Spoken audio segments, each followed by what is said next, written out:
Olá pessoal, como é que vocês estão? Iniciando mais um ano, o ano de 2021, aqui no nosso cursinho popular Antonieta de Barros. Eu sou o professor Bruno e vou estar acompanhando vocês na disciplina de Química 1. A aula de hoje, então, é continuando sobre o tema soluções. A última parte é sobre diluição, mistura de soluções e titulação. Então, é sobre a diluição. Diluição é uma operação muito comum no nosso dia a dia, né? Por exemplo, se a gente prepara uma limonada e vê que ficou muito forte, não dá nem para tomar. Então a gente adiciona mais água para diminuir aquele sabor forte, né? A gente está diminuindo a concentração. Então, diluir uma solução consiste em adicionar solvente de modo a alterar sua concentração, que é a proporção soluto sobre o solvente. Tanto na solução inicial quanto na final, a massa de soluto é a mesma. A gente não está alterando a massa do soluto, apenas o volume do solvente, né? A concentração da solução final será então menor do que a inicial. Então, por exemplo, uma solução de hidróxido de sódio, né, o NaOH, ela tem determinada massa desse soluto e um volume de solvente. Se a gente adiciona mais água, a solução final vai ter outro volume, né? Vai aumentar o volume final, porém a massa do soluto será a mesma. Então aqui as relações para a solução inicial, a concentração é a massa do soluto pelo volume do solvente. Se a gente passa multiplicando esse volume, a gente obtém então a massa do soluto, né? Que é CV. Para a solução final, então, a gente vai ter uma nova concentração, agora menor, um novo volume de solução, que será maior, né? E a massa permanece a mesma, a massa do soluto. Portanto, se a massa inicial do soluto na solução inicial é a mesma que na solução final, a gente pode igualar essa relação, né? Fazer CV-CV. Essa relação é muito comum na química, em problemas de diluição, e é bom que vocês guardem essa relação, que ela é muito utilizada. Também a concentração de uma solução pode ser dada em título, que também é conhecido como título em massa ou porcentagem em massa.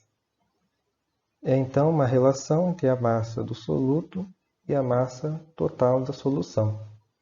Então, por ser uma relação em massas, a gente fala que o título é adimensional, né? Massa com massa corta, né? E as unidades se cortam, então a gente tem um adimensional. Em título, então, a relação será semelhante. A gente tem para a solução inicial a massa de soluto pela massa total da solução. Passando então essa massa, multiplicando a massa da solução, né, a gente vai ter a massa do soluto. Para a solução final, também a gente vai aumentar a massa da solução final e a massa de soluto permanece a mesma. Se a gente passa multiplicando, a gente obtém a massa do soluto. Então, da mesma forma, a gente pode relacionar, né, o título vezes a massa total da solução inicial pelo título vezes a massa total da solução final. É semelhante ao CV-CV que a gente viu. Ou também a concentração pode ser dada em concentração molar, que também é conhecida por molaridade, que é a relação entre o número de mols de soluto pelo volume total da solução. Então, da mesma forma, em molaridade, a gente vai ter mols pelo volume. Então, o número de mols da solução inicial, né, do soluto, será a molaridade pelo volume total. E para a solução final, da mesma forma, molaridade pelo volume total. Então, a gente obtém novamente aquela relação molaridade por volume, mV igual a mV. Então, apenas uma observação. Concentrar uma solução é o inverso de diluí-la. Na indústria é muito comum também a operação de concentrar uma solução, né? Por exemplo, quem é da região de Araraquara conhece a Cutralho, que eles produzem suco de laranja concentrado. Então, é aquecido aquele suco de laranja para evaporar a água, diminuindo então o volume total, né? E aumentando a concentração daquele suco, né? Que é uma solução. Dessa forma é mais fácil para eles, por exemplo, para exportar esse produto, né? Porque ocupa menos espaço, eles podem exportar mais produto. Então, normalmente o solvente é retirado por evaporação e as formas de diluição podem ser usadas da mesma forma, só que observando-se agora que o volume final será menor do que o volume inicial. Bem, agora sobre mistura de soluções de mesmo soluto. Se a gente pegar então uma solução de NaOH de determinada concentração e misturar com outra solução de NaOH, que pode ter uma concentração diferente ou a mesma concentração que a inicial. No final, a gente vai obter uma nova solução. Como que a gente faz para calcular qual a concentração, né, dessa solução final? Então, a gente faz aquelas relações, né, para a solução inicial. A concentração será a massa do soluto pelo volume total. A gente obtém, então, essa relação, CV. E para a solução 2, da mesma forma. Quando a gente mistura essa solução, a gente obtém uma terceira. Essa terceira, então, o que mostra essa relação, né? CV, que é da solução final, é igual a CV da solução inicial mais o CV da solução final. Essa relação CV, quando a gente multiplica, por exemplo, analisando-se as unidades, né? Aqui, por exemplo, seria grama por litro e aqui em litro. Se a gente multiplica um pelo outro, a gente obtém uma massa. Então, essa relação está mostrando que a massa de soluto na solução inicial mais a massa de soluto na solução 2, né, que a gente misturou, ao serem somadas, vai dar uma massa total presente na terceira solução. O mesmo raciocínio, então, no caso da molaridade ou do título. A gente multiplica o título pela massa da solução final, será igual título vezes a massa da solução 1 mais a solução 2. E a molaridade da mesma forma. Da molaridade vezes o volume da solução final será igual a molaridade vezes o volume da solução inicial mais as duas soluções, né, aqui, a solução 1 e a solução 2. Agora, no caso de a gente misturar duas soluções e houver reação química, a gente precisa analisar a estequiometria, né, da reação e o produto formado. Então, aqui um exemplo. Se a gente mistura 4 litros de uma solução 2 molar de NaOH e 1 litro de uma solução 6 molar de HCl, pergunta-se, a solução final será ácida ou básica? E qual a concentração molar da solução final em relação ao sal formado? Então, recapitulando, né, se a gente mistura um ácido, aqui no caso HCl, com uma base, sempre um ácido mais uma base forma sal e água. Então, aqui na solução final, por exemplo, a gente vai formar o NaCl, né, que é um sal. E a gente deseja descobrir, então, qual é a concentração molar dessa solução final. Então, o primeiro passo, a gente monta a equação, balanceia e relaciona os coeficientes estequiométricos com as quantidades em mol dos reagentes e produtos formados. Para quem não lembra, os coeficientes estequiométricos são esses números que acompanham cada participante dessa reação. Então, a gente relaciona esses coeficientes com a quantidade em mol. Aqui no caso, a relação é 1 para 1, né? Então, a gente vai ter aqui tudo 1. No segundo passo, a gente determina as quantidades em mols dos solutos em cada solução inicial. Então, aqui, para a solução de NaOH, a gente tinha 4 litros de uma solução 2 molar. Se a gente multiplicar, então, a molaridade, que é a concentração molar, pelo volume dessa solução, então aqui, mols por litro vezes litro, a gente obtém, então, o número total de mols de NaOH. E o mesmo para a solução de HCl. A gente tinha 1 litro de uma solução 6 molar. Multiplicando, então, a gente obtém um total de 6 mols nessa solução. O terceiro passo, então, é verificar se as quantidades em mol dos reagentes estão na proporção adequada, determinando, então, o reagente limitante. A gente viu, então, que a gente tem 8 mols de NaOH e 6 mols de HCl. Nesse caso, então, a gente nota que há um excesso de NaOH.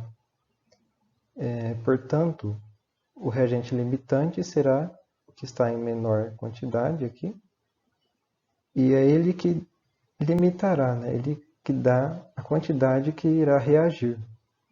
Então, nesse caso, vão reagir 6 mols, né? 6 mols de HCl com 6 mols de NaOH. E vão sobrar 2 mols, 8 menos 6, né? 2 mols de NaOH. Portanto, então, se a reação é 1 para 1, formarão 6 mols de NaCl, sendo que 2 mols de NaOH não reagem, estão em excesso. Portanto, se a gente tem excesso de base, a solução final será básica. Calculando, então, a concentração, né, da solução final em relação ao NaCl, a gente vai ter, então, a molaridade, né, a concentração de sal será o número de mols de sal pelo volume total da solução. O número de mols de sal, então, são 6, dividido por 5 litros de solução, a gente vai ter a concentração dessa solução de 1,2 mol por litro, ou 1,2 molar também. A terceira parte, então, dessa aula é sobre titulação. Titulação é uma técnica volumétrica para a determinação da concentração de uma solução por meio de reação com outra solução de concentração conhecida. Então, a gente vai ter uma solução que a gente não conhece a concentração, a gente reage com outra solução, essa, por sua vez, tem a concentração já determinada. Então, a gente, por meio dessa relação, a gente determina a concentração desconhecida, né? Então, aqui é a instrumentação para uma titulação. A gente utiliza geralmente um Erlenmeyer, que é esse frasco, né, com esse formatinho, uma bureta, que é esse recipiente graduado, né, ele marca o volume de solução, e a gente nota que aqui embaixo ele tem uma torneirinha. Então, a gente adiciona a solução de concentração conhecida aqui na bureta. E aqui no Erlenmeyer a gente coloca um volume conhecido da solução que a gente quer determinar a concentração. A gente abre então essa torneirinha e vai gotejando essa solução aqui e ambas as soluções vão reagindo. E como é que a gente determina então quando a gente vai parar? Em uma titulação, o final, né, a gente sabe quando a gente tem que parar por meio de um indicador. A gente adiciona aqui uma substância, por exemplo, que muda de cor. Então, assim que mudar de cor, a gente fala, opa, chegou o ponto final da titulação. A gente pode parar de adicionar essa solução. Então, geralmente, esse indicador é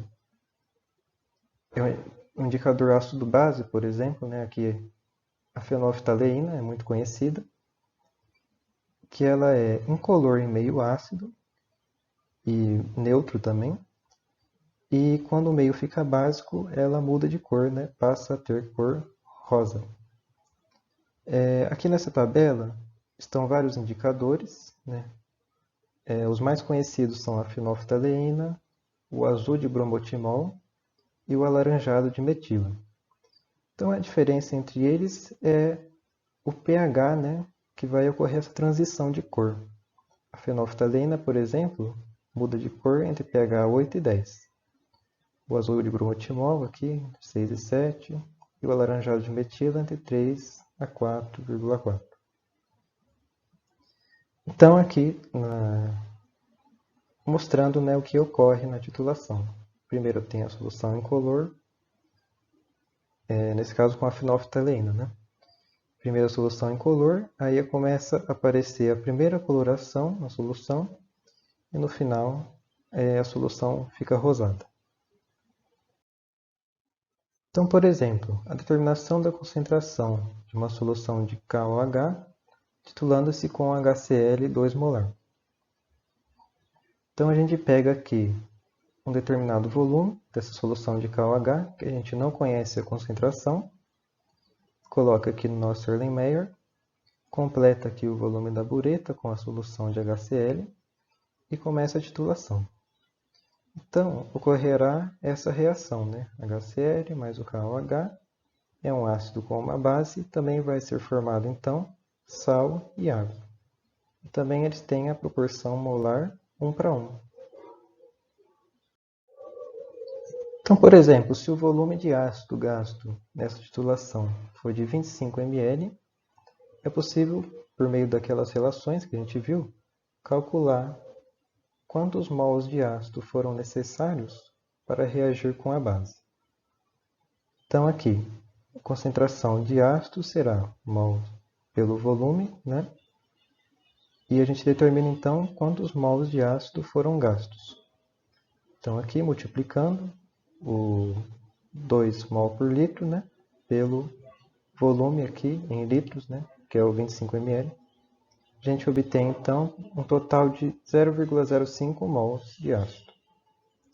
Então aqui analisando a reação, a gente nota que a proporção aqui que reage é 1 mol de base para 1 mol de ácido. Portanto, a quantidade de ácido consumido, né, que reagiu, será igual à quantidade de base que é nessa reação. Então, a quantidade de mols de base será igual aqui para a quantidade de mols de ácido, né? Então, a gente determinou os mols de base, né? A gente consegue, então, calcular a concentração daquela solução de base que a gente tinha. A gente tinha, então, 50 ml, né, de KOH, de solução de KOH, e agora com 0,05 mol, a gente determina aqui a molaridade daquela solução inicial. Será 1 mol por litro. Então, pessoal, agora algumas questões, né? É importante que vocês pausem o vídeo antes das questões para que vocês tentem resolver elas e para ver se vocês estão conseguindo fazer, né? Se vocês absorveram o conteúdo, estão conseguindo desenvolver bem. Então vamos lá, primeira questão da FUVEST. Uma enfermeira precisa preparar 0,5 litros de soro que contenha 1,5 vezes 10 a menos 2 mol de KCl e 1,8 vezes 10 a menos 2 mol de NaCl, dissolvidos em uma solução aquosa de glicose. Ela tem à sua disposição soluções aquosas de KCl e NaCl, de concentrações, respectivamente, 0,15 gramas por ml e 0,6 vezes 10 a menos 2 gramas por ml.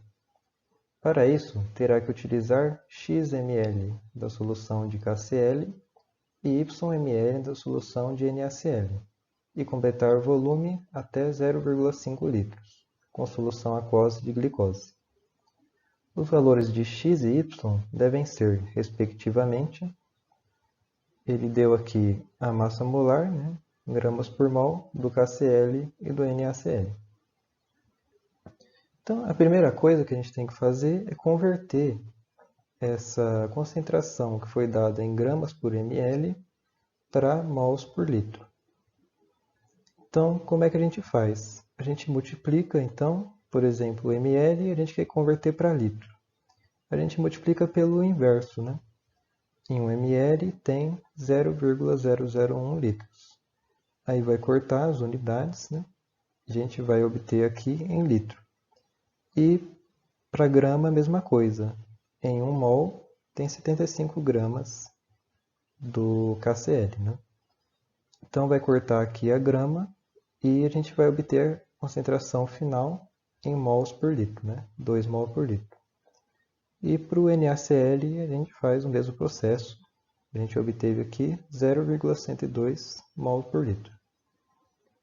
Bem, na segunda etapa, a gente sabe aqui que tem 2 mols em 1 litro, né? Pela concentração que a gente achou. E ela quer que tenha 0,015 mols, né? Cadê essa informação? Aqui. Contenha 1,5 10 a menos 2 mols de KCl. Então a gente faz aqui uma regra de 3 em 2 mols e em 1 litro. Em 0,015 mols, qual será o volume? Então aqui a gente encontra o volume de 7,5 ml. E para o NaCl a gente repete o processo, né? Era 0,102 mols por litro. E ela quer em 0,018 mols, né, de KCl. Então a gente faz aqui a regra de 3 e encontra o volume, 180 ml. Então ela vai precisar de 7,5 ml da solução de KCl, né, e de 180 ml da solução de NaCl para preparar então esse soro que ela quis. Então a resposta é a alternativa C. Bem, a segunda questão aqui é da Universidade de Brasília. Ele dá um gráfico, né, de solubilidade de determinados sais em função da temperatura. E aqui a solubilidade é dada em gramas de sal a cada 100 gramas de água. Então ele pede para julgar os itens em verdadeiro ou falso. Então, alternativa A. A substância mais solúvel em água a 10 graus Celsius é o nitrato de potássio.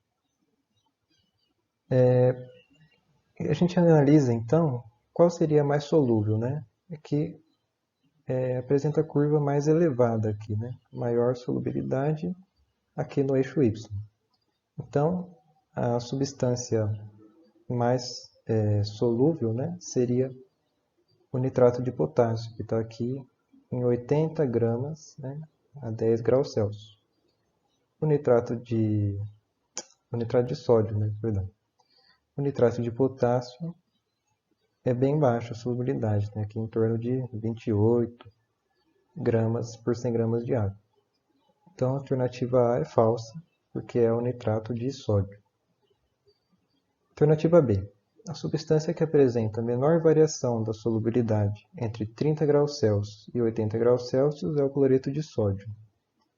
Então, a variação da solubilidade a gente observa pela inclinação das curvas, né? Quanto mais inclinada, mais varia a solubilidade. Quanto menos inclinada, menor é essa variação aqui no eixo Y. Então, ele disse aqui que o cloreto de sódio é que apresenta menor variação entre 30 e 80 graus Celsius. Então, a alternativa é verdadeira, né? Ele é praticamente na horizontal aqui, né? A variação é muito pequena. A C. A solubilidade de qualquer sólido aumenta com a elevação da temperatura da solução. Pessoal, isso, para a maioria dos casos, realmente é verdade, né? A gente nota aqui, para vários sais, a solubilidade aumentando com a temperatura. Mas aqui ele deu um exemplo, por exemplo, o sulfato de cério, que a solubilidade diminui com o aumento da temperatura. Então, essa alternativa é falsa, né? Não é generalizado, para a maioria dos casos. AD. A mistura de 20 gramas de KCl em 100 gramas de água a 50 graus Celsius resultará em uma solução insaturada. Então a gente nota aqui a curva do KCl, né, a 50 graus Celsius. Se a gente adiciona 20 gramas de KCl em água, né, a solubilidade aqui a 50 graus Celsius do KCl está em torno de 35, perto de 40, né? Aqui, na verdade. Então, se a gente adicionar 20 gramas de KCl em 100 gramas de água, vai ser totalmente solúvel, né? Então, e a solução será insaturada, né? Porque não atingiu esse limite de saturação, que é aqui 35 gramas a cada 100 gramas de água. Então, a alternativa é verdadeira, a solução insaturada.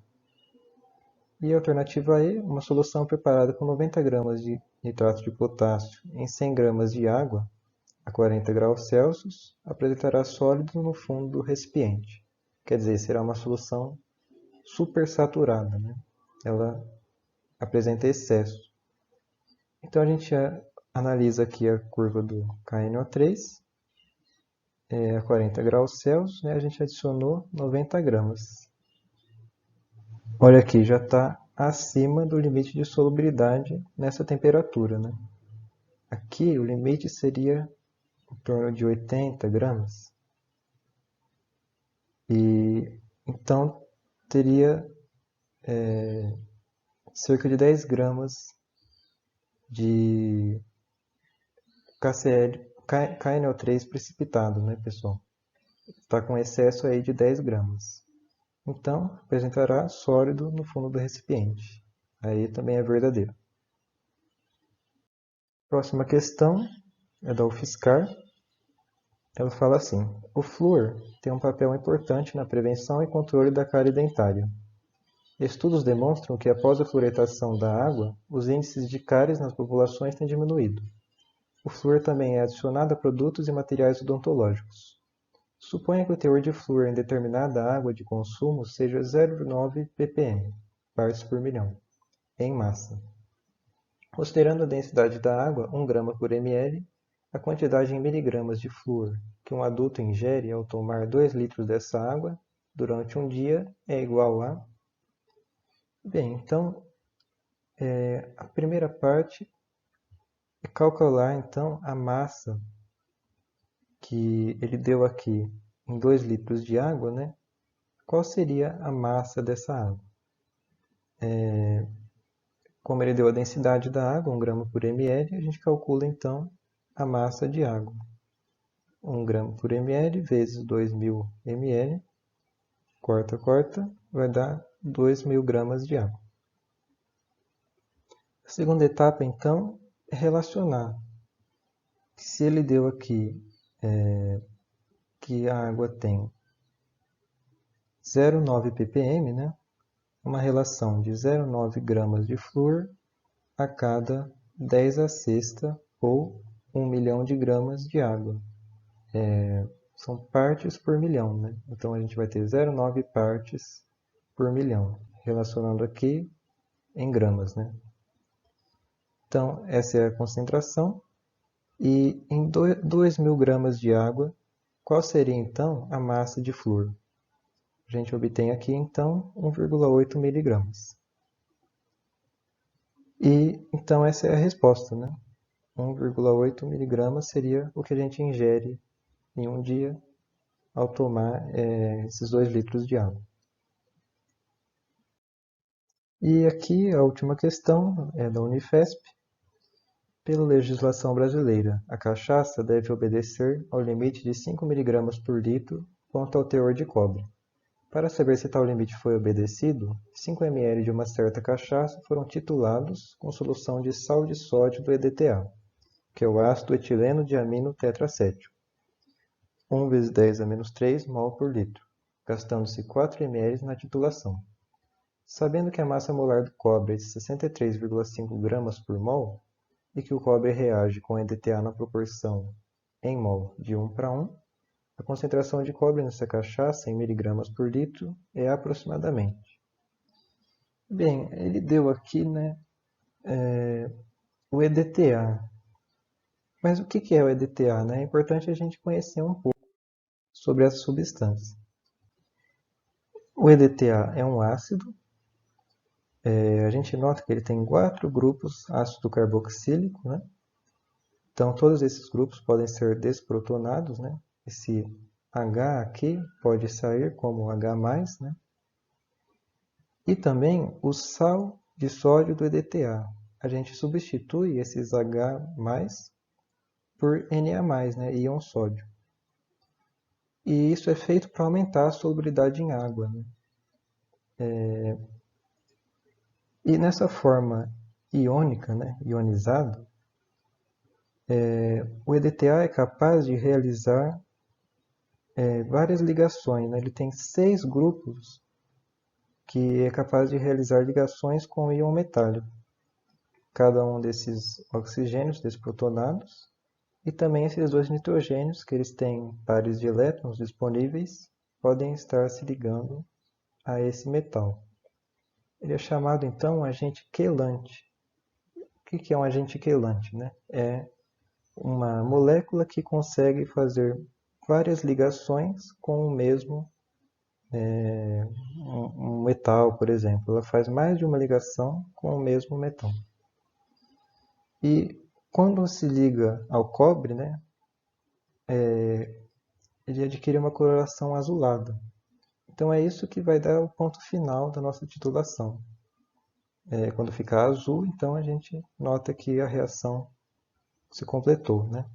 E a reação é simplificada dessa forma, a forma iônica do EDTA, a gente escreve como Y4-, né? Formando esse composto CuY2-. É só uma simplificação. Então, voltando à nossa questão, o primeiro passo, então, é achar o número de mols de EDTA. A gente sabe que a concentração aqui é de 10 a menos 3 mols por litro, né? E foi utilizado 4 ml, né, na solução. Então, a gente encontra 4 vezes 10 a menos 6 mols de EDTA.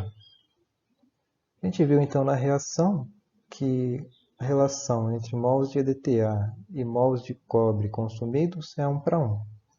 Então, o número de mols de cobre consumidos, né, será igual ao número de mols de EDTA. Dessa forma, pela massa molar do cobre, a gente multiplica então pelo número de mol para determinar a massa de cobre presente naquela solução. A gente encontra aqui então 0,254 miligramas de cobre